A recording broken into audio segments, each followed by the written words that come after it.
구원의 복된 역사가 우리 가운데에 함께 해주시는 줄 믿습니다. 조선 영조 때 김천택이라고 하는 학자가 편찬한 시조집이 있는데 청구영언이라고 하는 시조집입니다. 거기에 작자미상의 시조 가운데에 이런 시조가 있습니다. 아마 익히 들어서 아시는 시조인데, 말하기 좋다 하고 남의 말 말을 것이 남의 말 내 하면 남도 내 말 하는 것이 말로써 말 많으니 말 말을까 하노라. 말로써 말 많으니 말하지 말까 하노라는 그런 말을 조심해야 된다라고 하는 아마 그런 의미의 시조인 듯합니다. 어떤 수도사에게 한 여인이 찾아와서 하소연을 합니다. 남편과의 다툼 때문에 살 수가 없습니다. 하니까 수도사가 물이 담긴 병을 하나 줍니다. 그러면서 남편과 다툼이 나걸랑 꼭 이 물 한 모금 드십시오. 그런데 이 물을 삼키지 말고 입에 물고 계십시오 하면서 물 한 병을 준 겁니다.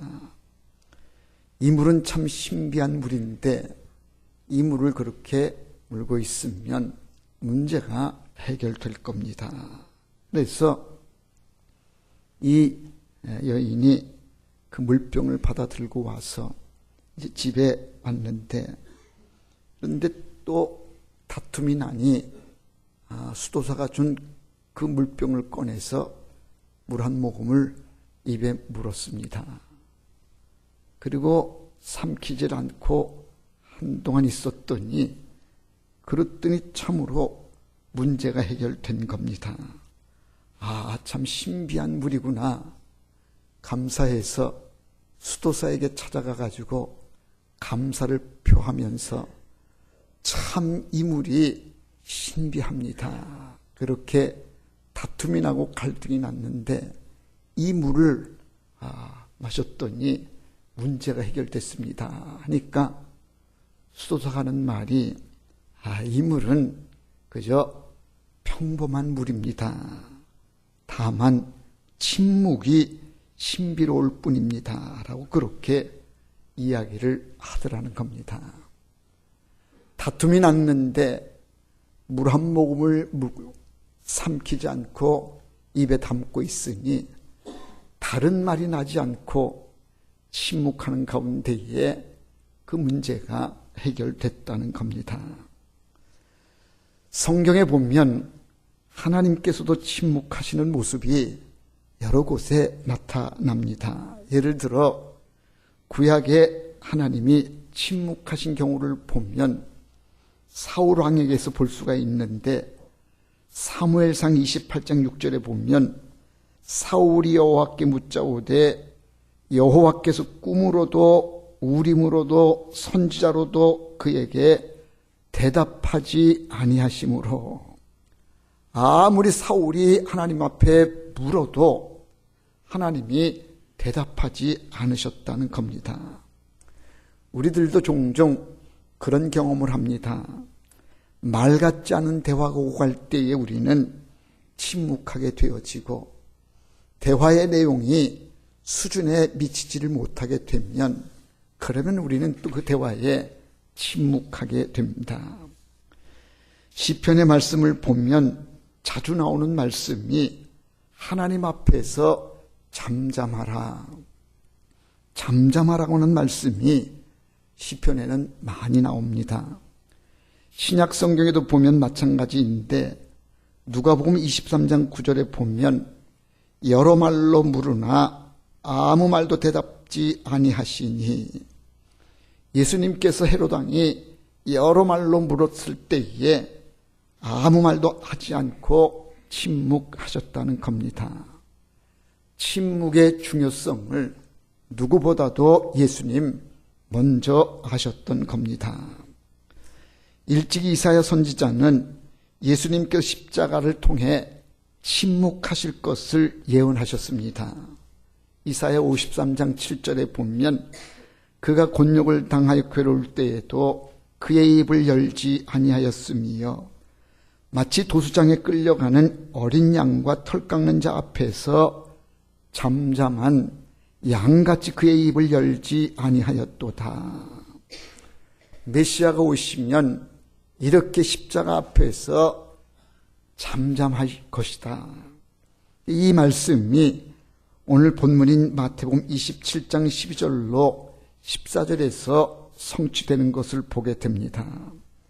대제사장과 장로들에게 고발당하시면서도 예수님은 한마디 대답하지 않으시는 이런 모습을 우리에게 보여주고 계십니다. 예수님께서 이렇게 엄청난 곤욕과 괴로움을 당하시면서도 그 입을 열지 않았던 이유가 무엇일까? 왜 예수님은 침묵하신 것인가? 이 예수님의 침묵이 오늘 우리에게 무엇을 말씀하시는가? 이것이 오늘 우리가 주목할 내용입니다. 침묵이 중요한데 침묵이 왜 중요한지 오늘 말씀 속에서 몇 가지 침묵의 은혜를 살펴보고자 합니다. 그 첫 번째가 침묵이 은혜가 되는 것은 하늘이 지혜를 제공해 주기 때문에 침묵을 통해서 하늘의 지혜를 깨닫게 해주시기 때문에 그래서 침묵이 은혜가 된다는 얘기입니다. 오늘 본문 마태복음 27장에서 대제사장들에게 고발당하시기에 앞서서 마태복음 26장 62절을 보면 대제사장이 예수님께 질문을 던집니다. 오늘 본문 보면 대제사장이 일어서서 예수께 묻되 아무 대답이 없느냐? 이 사람들이 너를 치는 증거가 어떠하냐 하되 이어지는 63절을 보면 예수님께서 아무 말씀하지 않고 침묵하셨다라고 기록합니다. 그러니까 예수님은 저들이 묻는 가운데에도 아무 말씀하시지 않고 침묵으로 그 고난을 감당하셨다는 겁니다. 막스 피가르트라고 하는 사람이 쓴 책 가운데에 침묵의 세계라고 하는 책이 있는데 저자는 이 책에서 이런 말을 합니다. 침묵은 말이 없어도 존재할 수 있지만 말은 침묵이 없이는 존재할 수 없다. 말의 침묵이라고 하는 배경이 없다면 말은 아무런 깊이를 가지지 못한다. 위대한 말이요, 필요한 말이요, 참으로 깊이 있는 말을 할지라도 이런 말들이 침묵을 통하지 않고선 침묵이 없이는 그런 위대한 말도 필요한 말도 깊이 있는 말도 있을 수가 없다는 얘기입니다. 예수님은 침묵을 통해서 우리에게 하늘의 지혜를 깨닫게 해주신다. 침묵은 하늘의 지혜를 알게 해주는 그런 은혜가 있다라고 말씀합니다. 간음하다 잡혀온 여인을 율법은 돌로 치라는 명령을 합니다. 때에 바리새인들이 예수님께 와서 질문을 합니다. 자, 여기 간음한 여인이 있는데 돌로 쳐야 되겠습니까? 하고 예수님께 물을 때에 예수님은 그 질문을 받으시고는 침묵하십니다. 아무 말씀 안 하시고는 허리를 굽혀 땅에 뭔가 글씨를 쓰시고 난 뒤에 그리고는 너희 중에 죄 없는 자가 먼저 돌로 치라. 요한복음 8장 7절에 보면 그 내용이 나옵니다.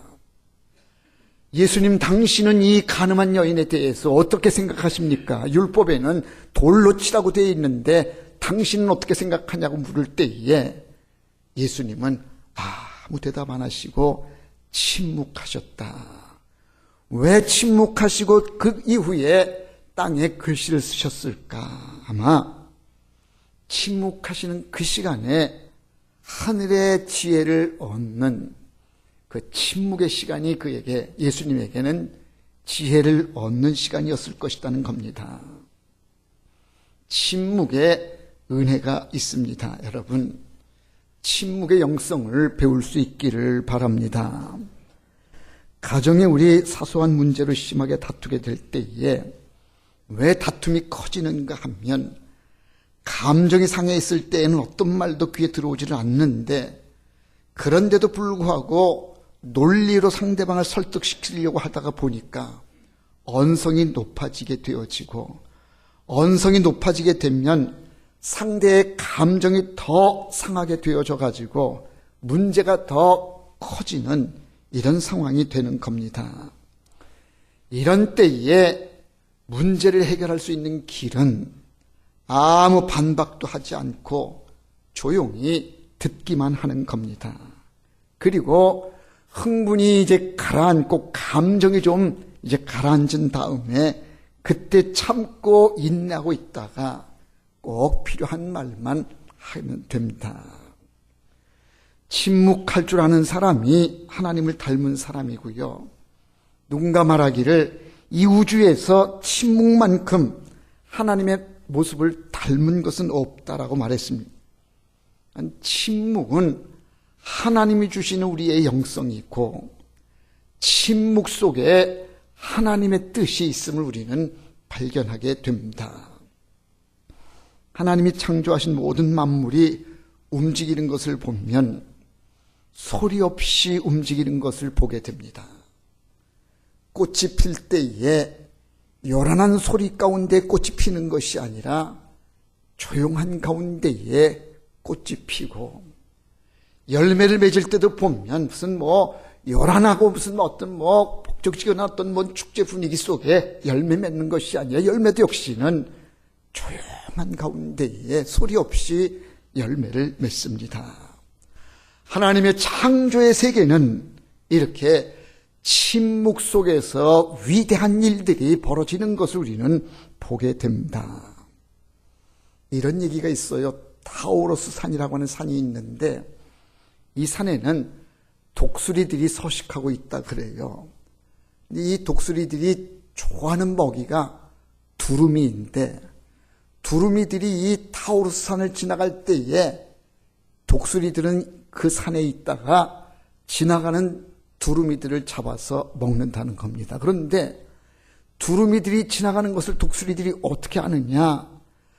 두루미의 습성이 이게 아주 짹짹거리고 수다스럽고 막 소리를 많이 낸다는 게, 이게 날아갈 때에 두루미들이 막 소리를 내면서 날아가니까 그 산에 있었던 독수리들이 가만히 있다가 이 두루미들이 떠드는 소리를 듣고 이제 먹이가 지나가는구나 그래 갖고 나와서 이제 두루미들을 잡아먹는다는 겁니다.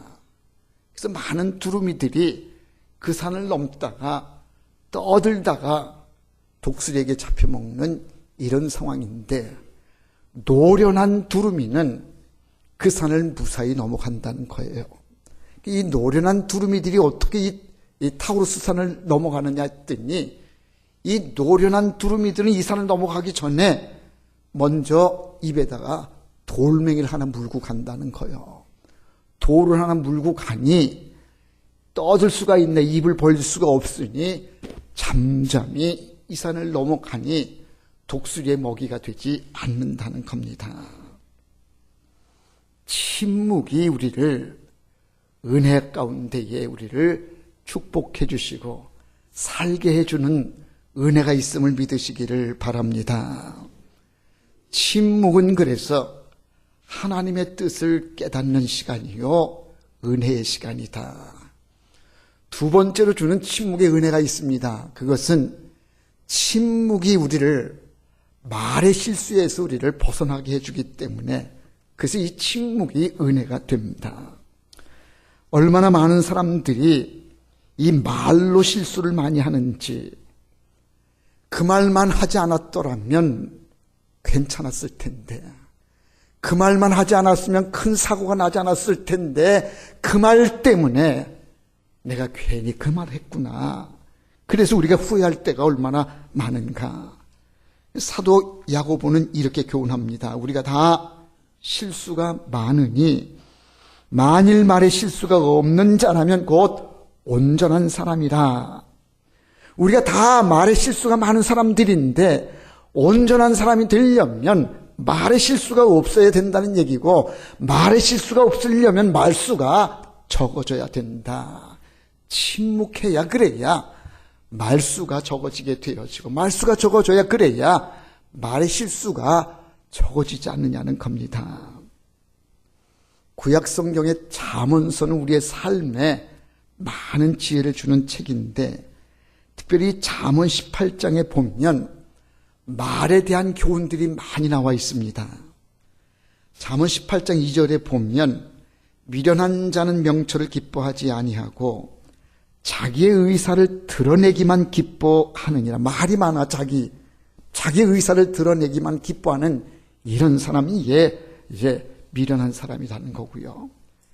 18장 6절에 보면 미련한 자의 입술은 다툼을 일으키고 그의 입은 매를 자청하느니라. 18장 7절에 보면 미련한 자의 입은 그의 멸망이 되고 그의 입술은 그의 영혼의 그물이 되느니라. 13절은요. 사연을 듣기 전에 대답하는 자는 미련하여 욕을 당하느니라.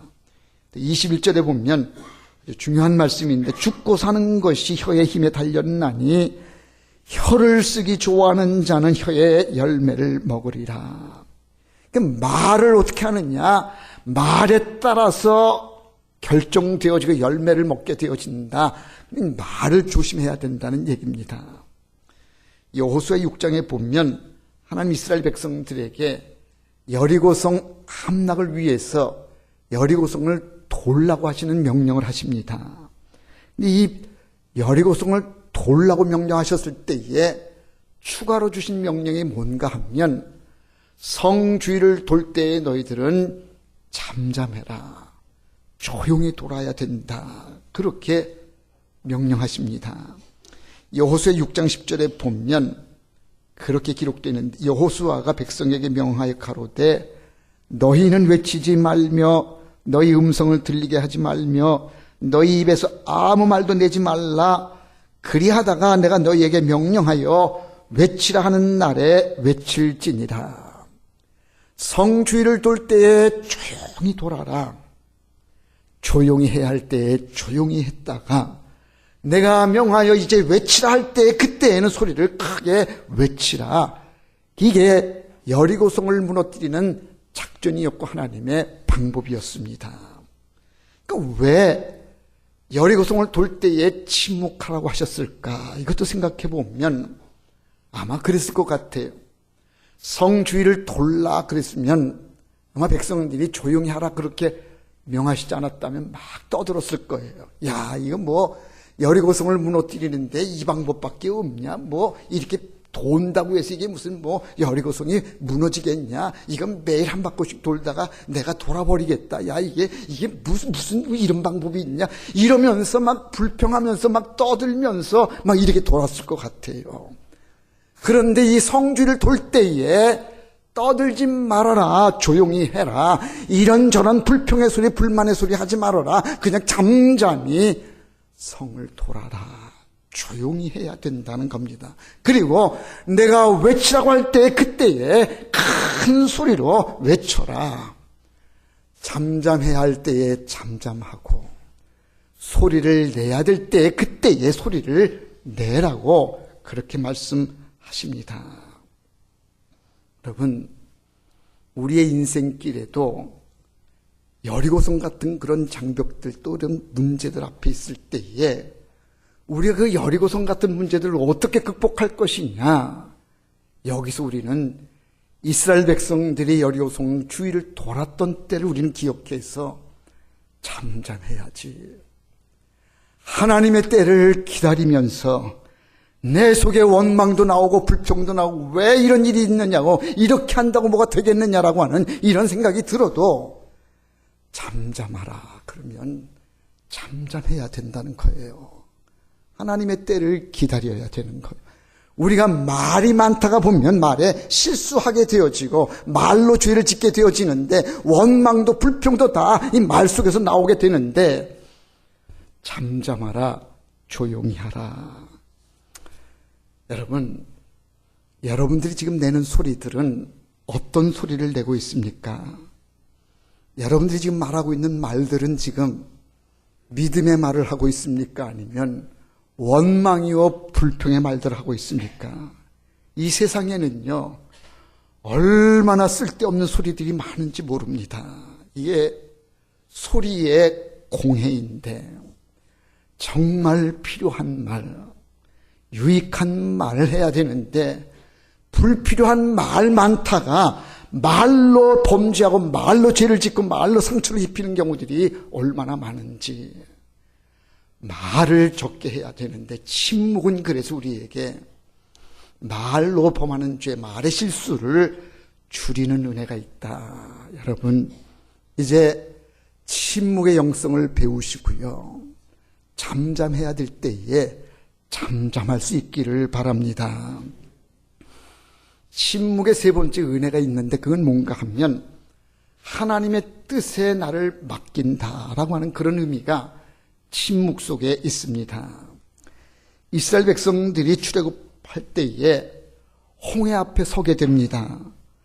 홍해 앞에 섰을 때에 앞으로도 못 가고 뒤로도 못 가는 진퇴양난 위기 가운데 빠졌을 때에 이스라엘 백성들이 뭐라고 했는가 하면요, 야, 우리를 죽일 데가 없어서 여기까지 끌어내다가 이 광야에서 죽게 만드느냐, 야, 우리 빨리 이제 바로에게 항복하고 그냥 애굽으로 돌아가자, 막 그러면서 그들이 막 떠들고 막 원망하고 불평하면서 그 백성들의 소음 공해가 막 이제 만연되는 이런 상황에 그때에 하나님의 사람인 모세가 뭐라고 말을 하는가 하면, 너희는 가만히 있어라. 가만히 있어라. 왜 이렇게들 떠들고 있느냐? 가만히 있어라. 오늘 하나님께서 일을 하실 테니 너희들은 잠잠히 하나님이 하시는 일을 바라볼지라 조용히 해라. 떠들지 말라는 거예요. 잠잠히 하나님이 하시는 일을 보라고 말씀합니다. 믿음의 사람은요, 기도하는 사람들은 침묵으로 하나님께 일을 맡겨드리는 겁니다. 그러니까 내가 잠잠히 하나님 믿습니다. 하나님께서 이뤄가실 줄로 믿습니다. 내가 뭐라고 말한다고 한들 무슨 도움이 되겠습니까? 나는 아무 말할 것이 없습니다. 오직 하나님께서 역사하시고 하나님께서 일을 이뤄가시는 줄 믿습니다. 그래서 길 전적으로 맡기고 나는 할 말이 없습니다. 침묵하는 겁니다. 어떤 분이 그런 말을 했어요. 내가 너무 낯설 때에 하나님은 가만히 계시고 내가 잠잠히 있을 때에 하나님은 일하신다. 내가 너무 나대고 내가 너무 떠들고 내가 막 말하면 하나님은 일 안 하고 가만히 계시고, 내가 모든 걸 하나님께 맡깁니다. 난 할 말이 없습니다. 하나님이 역사해 주옵소서 하고 다 하나님께 맡기면 그때서 하나님이 역사하시고 일하신다는 얘기입니다. 예수님께서 지금 참혹한 십자가의 고난을 앞에 두시고 침묵하시는 이유는 내가 십자가를 져야 되는 것이 아버지 하나님의 뜻이다. 하나님의 뜻임을 알고 하나님 내가 십자가에 져야 되는 것이 하나님의 계획하시면 하나님 뜻일진데 내가 거기에 무슨 내가 항변하고 내가 거기에 무슨 변명을 할 필요가 있습니까? 그죠? 하나님 나는 아무 말할 것이 없으니 하나님 그냥 하나님 계획하신 대로 이끌어 가옵소서. 그래서 이 예수님은 그 참혹한 십자가의 고난을 앞에 두고도 침묵을 하셨던 겁니다. 이 일을 진행하는 빌라도 총독이 아마 어쩌면 그랬을 것 같아요. 이 참혹한 십자가의 고난을 앞에 둔 예수님이 나는 죄가 없는데 내가 어떻게 이게 십자가를 집니까? 나는 억울합니다. 내가 무슨 잘못했습니다라고 변명을 했더라면 내가 풀어줘야지라는 어떤 그런 생각을 혹시 빌라도가 가졌을런지 모르는데, 그런데 의외의 반응 예수님이 그런 그 고난의 십자가 앞에서도 아무 말 안 하고 침묵하는 이 모습에 빌라도 총독이 충격을 받아요. 그게 어디 나오냐면 그때 14절에 보면 한마디도 대답하지 아니하시니 총독이 크게 놀라워하더라.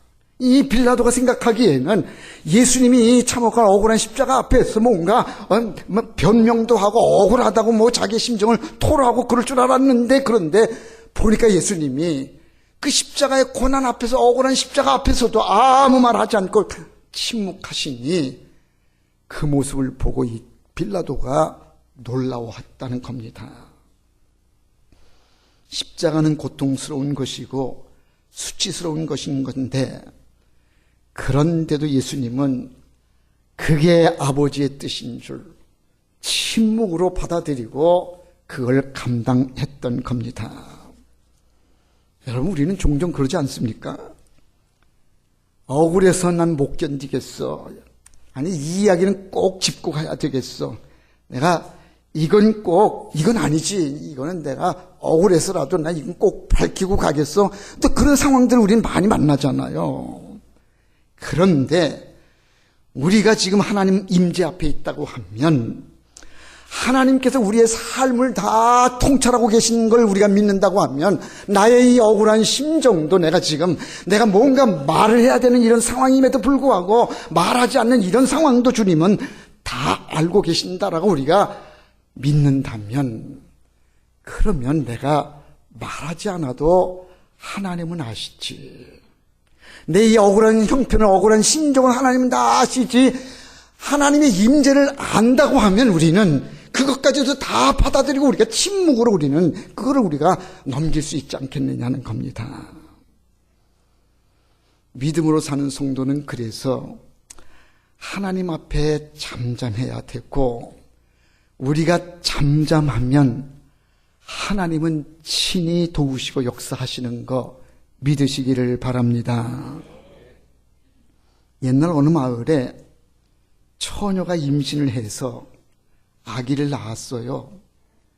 마을 사람들이 처녀가 아기를 낳았으니 막 다그치는 거예요. 도대체 이 애의 아버지가 누구냐 막 다그쳐 묻는데, 상황이 몹시 심각하게 돌아가는 것을 보고 당황한 이 처녀가 아무 말도 못하고 있었는데, 마을 사람들이 의심하기를 이 마을의 수도사가 아마 이 아이의, 아기의 아버지일 거다라고 그렇게 생각을 하고 의심을 하고는 수도사에게 찾아가가지고 막 사실 여부를 따지는 거예요. 야, 이 아이의 아버지 맞죠? 당신이 그랬죠? 막 이래 수도사에게 가서 따지니까 이 수도사가 아무 말도 하질 않는 거예요. 긍정도 안 하고 부정도 하지 않고 그냥 침묵으로 일관하는 겁니다. 사람들이 야, 저 처녀를 임신시킨 사람은 저 장본인은 저 수도사다. 저 수도사가 아주 위선자다. 아주 못됐다. 저 더러운 놈이다. 막 그냥 거기 있는 마을 사람들이 흥분해가지고 막 돌을 막 던져가지고 이 수도사가 돌에 맞아서 죽었어요. 돌에 맞아 죽은 이 수도사를 이제 장례를 치르기 위해서 수의를 갈아입히려고 하는데 깜짝 놀란 거예요. 수의를 갈아입히다가 보니까 이 사람이 수도사가 남자가 아니라 여자였던 거예요. 여기에 마을 사람들이 충격을 받아요. 아, 이 사람인 줄 알았는데 우리가 그렇게 더러운 놈 위선자 막 어떻게 그럴 수 있냐고 이 수도사가 막 그러냐고 막 했을 때에 이 수도사가 나는 아니다라고 얘기했어야 그랬어야 되지 않았느냐. 그런데 왜 침묵을 했느냐. 마을 사람들이 수도사가 침묵한 걸 보고 이 처녀를 보호하고 이 문제를 잠잠케 하기 위해서 아무 말 하지 않고 그걸 다 자기가 뒷부쓰고 돌에 맞아 죽었던 겁니다. 그의 침묵은 어떤 웅변보다도 강력한 메시지를 우리에게 전해주고 있습니다. 사랑하는 성도 여러분, 우리들은 어떻습니까? 아주 작은 비난에도 흥분하고 사소한 문제에 우리가 얼마나 억울하다고 그럴 수 있느냐고 우리가 목에 핏대를 세워가면서 내 주장을 우리가 굽히지 않느냐는 겁니다. 악착같이 싸우고 악착같이 내 뜻을 관철시키려고 그러고 내 말이 맞다라고 그러면서 우리가 얼마나 내 자리를 지키려고 그랬느냐는 거예요. 주님은 십자가의 억울함 앞에 있으면서도 아무 말하지 않으시고 침묵하셨어요. 그리고는 고난의 십자가를 지신 겁니다. 오늘 이 시대 우리는 이 침묵의 영성을 배워야 됩니다. 우리 교회가 왜 교회에 문제가 많으냐 그러면은요, 너나 할 것 없이 할 말이 있다는 거예요. 말이 많다가 보니까 말 때문에 실수하고 말 때문에 죄를 짓고 말 때문에 상처를 입혀서 말로 인해서 우리의 영성이 무너지고 우리의 믿음이 무너지는 경우들이 얼마나 많으냐. 침묵할 때에 침묵할 수 있어야 됩니다. 이제는 우리 말수를 좀 줄여야 되고, 내가 이 말하면 이 말로 상처를 입지는 않을까, 이 말 때문에 무슨 문제가 나는 것은 아닐까 한 번 더 생각하고 불필요한 말들은 우리가 줄여야 되고, 침묵의 은혜, 침묵의 영성을 우리는 배워야 됩니다. 아마 여러분들은 TV 홈쇼핑 아마 간혹 보실 겁니다. 그런데 그 홈쇼핑 보다가 보면 그 쇼핑 호스트들이 막 그 상품을 설명하잖아요. 막 이 제품 뭐 좋은 겁니다.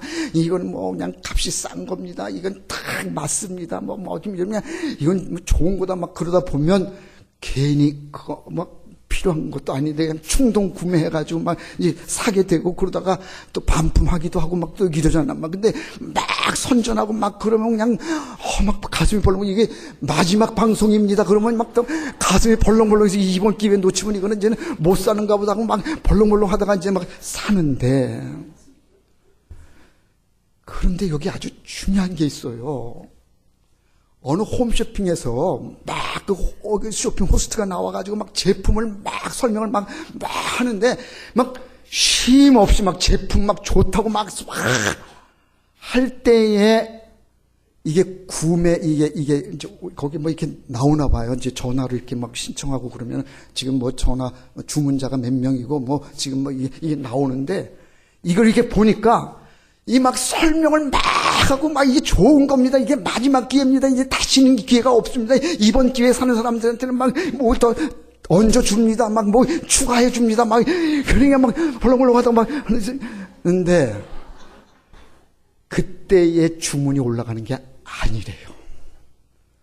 근데 언제 주문이 올라가느냐 막 설명하다가 잠시 설명이 멈추고 조용한 가운데에 화면이 제품을 쫙 이렇게 보여줄 때, 예? 그러니까 이 호스트가 막 수다 떨고 막 이럴 때에 이게 제품 막 이게 막 주문이 들어가는 게 아니고, 그게 딱 멎고 침묵하는 조용한 시간 있을 때, 그때에 보니까 그때 주문이 막 쏟아지더라는 거예요. 이게 이 홈쇼핑 거기에서 아주 유명한 얘기인데, 그 사람들 전문 용어로 뭐라고 그러냐면 이걸 콜 투 액션이라 그러는데요. 이 홈쇼핑 업계에서는 요걸 가리켜서 콜 투 액션. 그러니까 막 떠들고 막 수다 막 이럴 때 이게 되는 게 아니라 조용할 때, 잠잠할 때, 이때에 매출이 올라가고 이때에 이게 된다는 거예요. 여러분, 침묵의 영성을 배워야 돼요. 특히 우리 예수 믿는 사람들이 잠잠해야지. 왜 그렇게 말이 많고 왜 자기 주장들이 이렇게 큰지, 그래서 무슨 의사가 관철되는 게 아닌데 그냥 말만 많이 하다가 실수하고 상처 주고, 침묵해야 돼요. 때로는 말수를 줄여야 되고 침묵하면서 기도하면서 하나님의 뜻이 무엇인지, 하나님이 원하시는 것이 무엇인지 우리가 잠잠히 기다릴 수 있어야 된다. 침묵의 영성을 배우는 여러분 되시고 말수를 줄여서 은혜에 복된 삶이 되시기를 주의 이름으로 축원합니다. 기도하겠습니다. 사랑 많으신 아버지 하나님, 크신 은혜를 감사합니다. 이 복된 날에 주님 전에 나와 예배를 드리게 해주시고 또 귀한 말씀을 통해서 침묵의 은혜를 받게 해주시고 은혜를 깨닫게 해주시니 감사합니다. 오늘 이 시대가 말수가 적어지게 해주시고 침묵 속에서 하나님의 뜻을 발견하는 은혜가 있게 하여 주시옵소서. 예수님의 이름으로 기도하옵나이다. 아멘.